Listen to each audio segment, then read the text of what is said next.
by which we perish is the knowledge of self. Brothers and sisters, we are all suffocating from an old paradigm of consciousness that is collapsing around us like a punctured balloon. We operate in a modem and in an old territory of reality that is suffocating us because it's dead. It's like carrying around a dead body. All the cells inside of you are dead.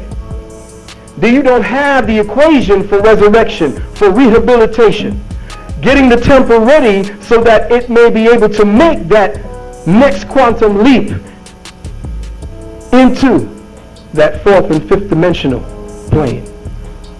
And the thing is, the collapse of this old paradigm means that the new paradigm is condensing into your old paradigm. Do you understand what I mean? You know what condensation is? Well, that's how the reality will come upon you. It won't come in a flash. It's been here. It's just that you don't have the organs and the tools necessary to deal with that atmosphere yet. You know, when you go into another atmosphere where there's less air, you start breathing that way. Well, that's what's happening to you. You suffocate. And as you're suffocating, you're fighting. You're kicking, you're scratching, you're yelling, you're arguing, you're killing because you can't breathe. The atmosphere is not conducive for sanity.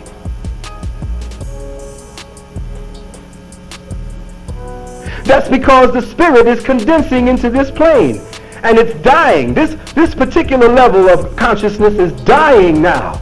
And there are a few of us who are trying to prop it up. Why do you think the movie Frankenstein is out?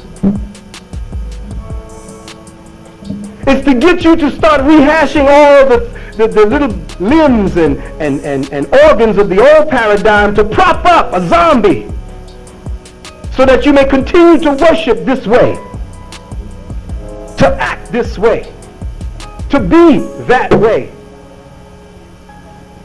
But you're headed this way.